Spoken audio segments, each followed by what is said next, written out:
Headline আপনারা শুনছেন ABP Bangla TV.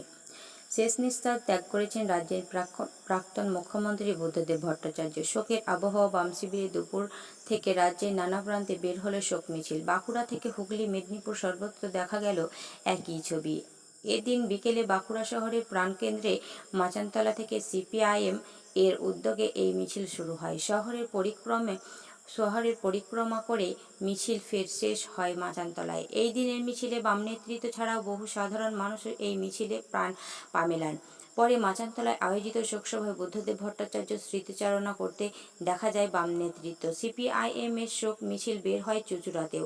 তোলাফাট থেকে একটি শোক মিছিল বের হয়। সেটি শহরের বিভিন্ন রাস্তা প্রদক্ষিণ করে শোক প্রকাশ করে সিপিআইএম হুগলি জেলা সম্পাদক মণ্ডলীর সদস্য মনোদীপ ঘোষ। তিনি এবার হুগলি থেকে সিপিএম এর টিকিটে লোকসভা ভোটেও লড়েছিলেন। মিছিলের ছবি দেখা